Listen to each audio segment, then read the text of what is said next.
Hey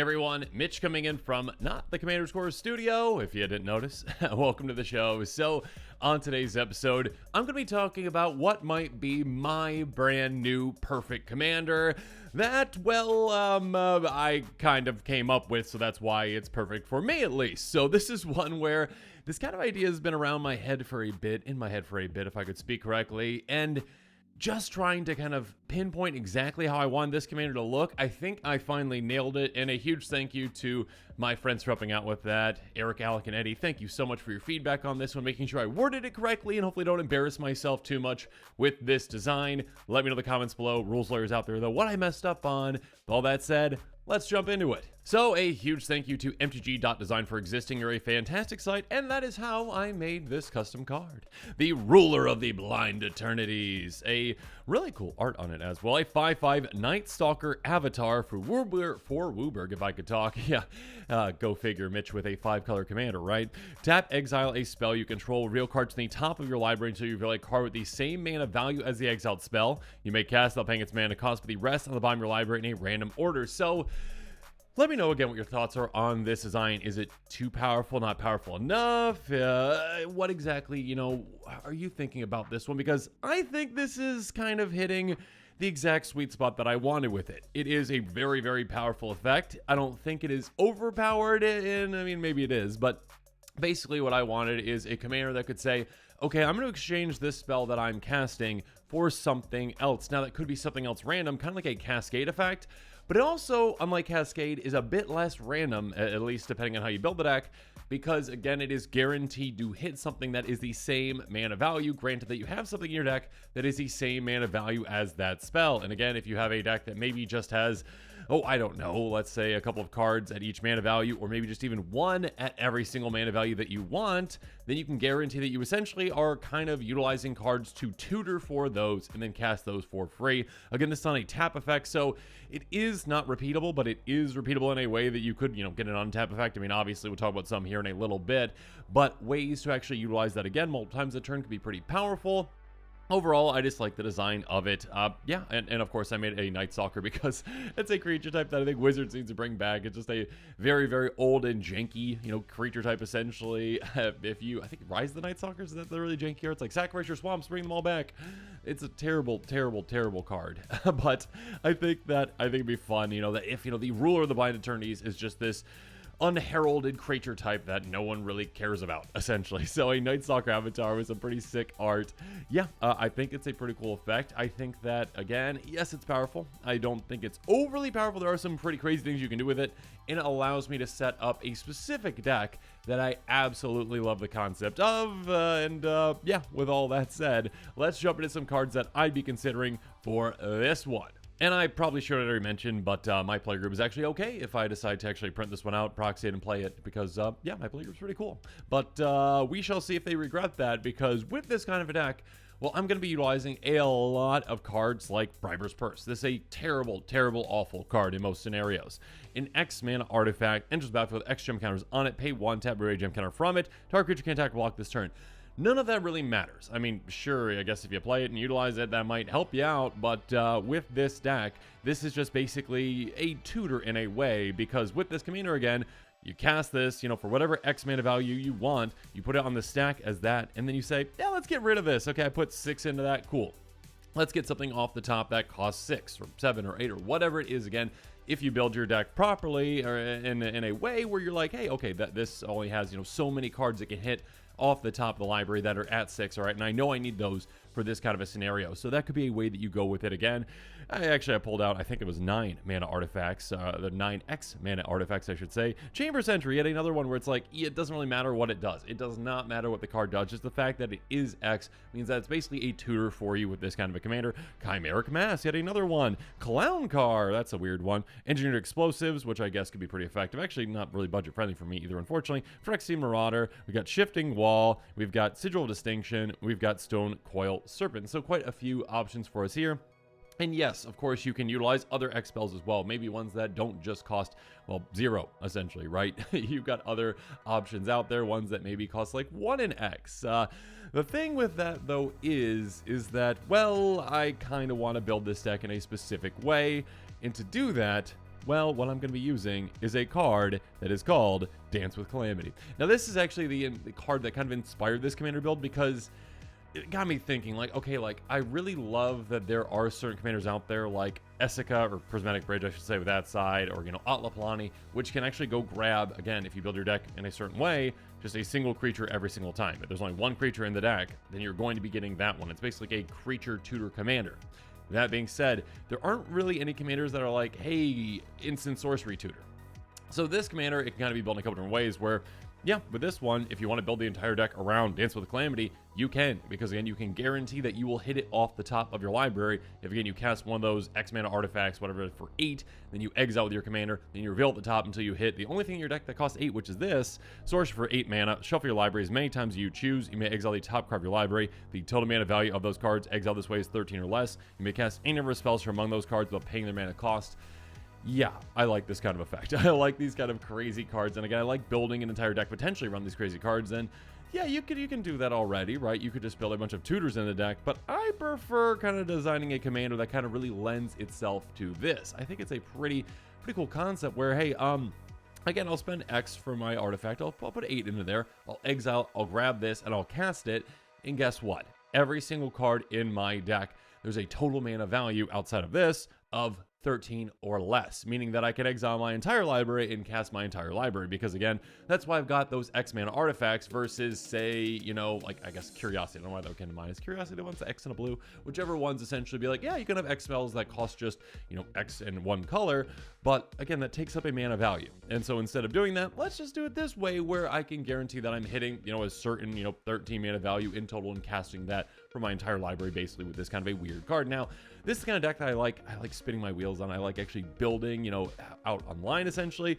And typically, I don't end up actually playing it because it's kind of going to go the exact same way every single time. And I've learned that I like designing those kinds of decks. I don't exactly like playing them, or my play group actually doesn't like playing against them, which I don't blame them if they would, but they're very friendly. And they're like, yeah, go ahead and do it. And then that happens. They're like, oh, that was great, Mitch. Really cool. Good job.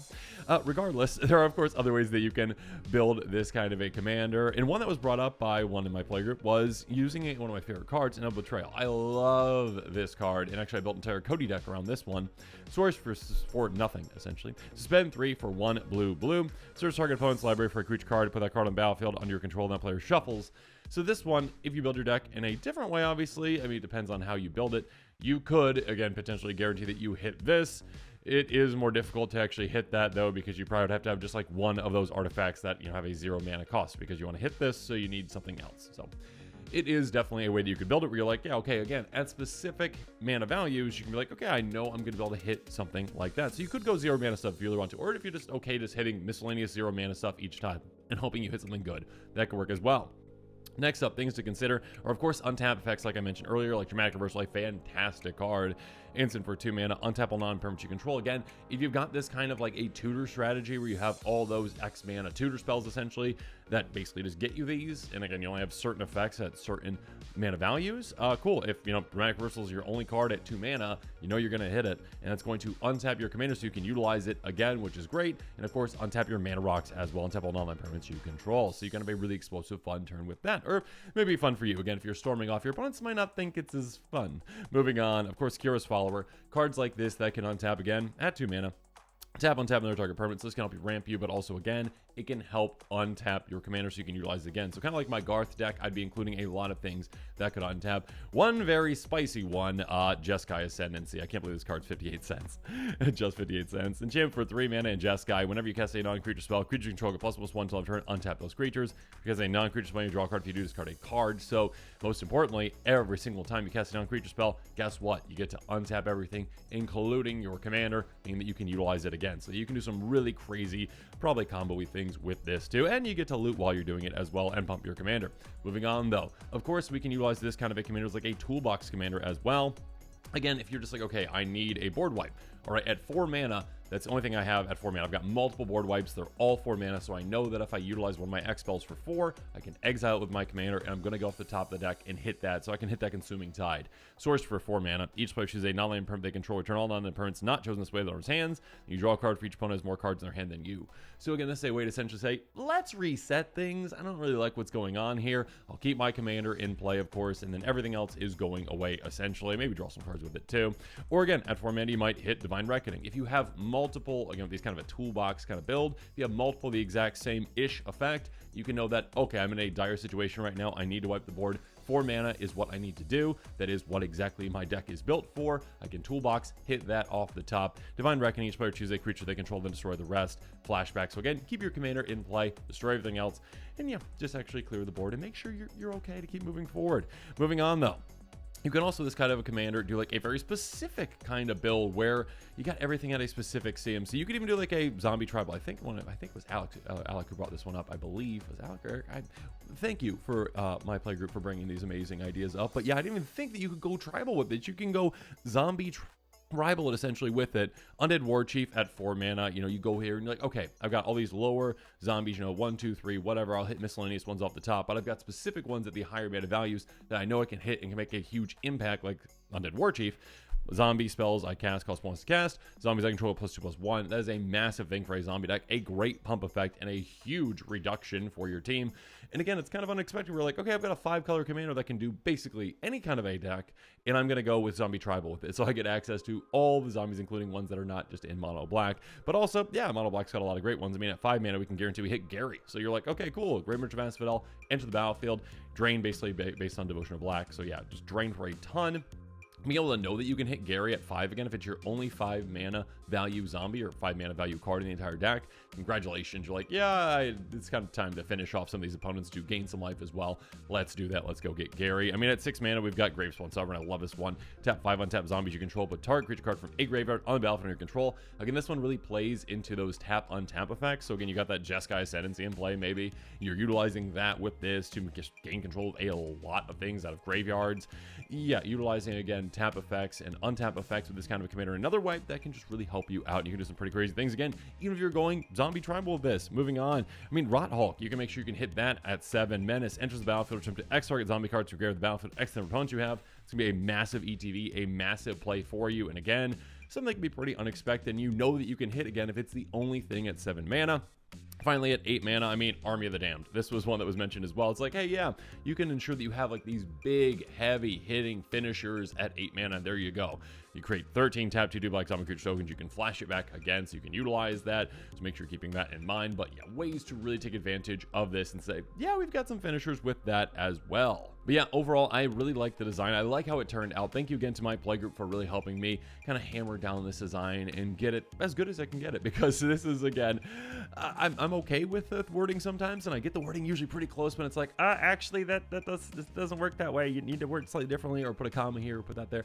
It's something that I am not the best at, so thank you all in the comments for helping me with that, and thank you for being kind in the comments below if I made any mistakes. but yeah, I think it's an interesting design. I don't think it's too overpowered. Obviously, there's some pretty broken and brittle things that you could do with it, but I do think it's kind of cool that you could make it toolbox. You could make it around a very specific card. You could make it, again, a tribal deck if you really wanted to. I like the way it turned out. Yeah, I think it's really funny that's in Night Stalker as well. So let me know in the comments below what your thoughts are on my custom card, Rule of the Blind Eternities. I really think it's my perfect commander right now, and one that, again, I've kind of been waiting for Wizards to bring out. They have these, creature tutor commanders, essentially. I've been waiting for that, other thing tutor, the instant sorcery tutor, and we haven't gotten it yet, so just designed it myself. So yeah, let me know in the comments what your thoughts are on this one, and of course, as always, thanks again, and have a good one.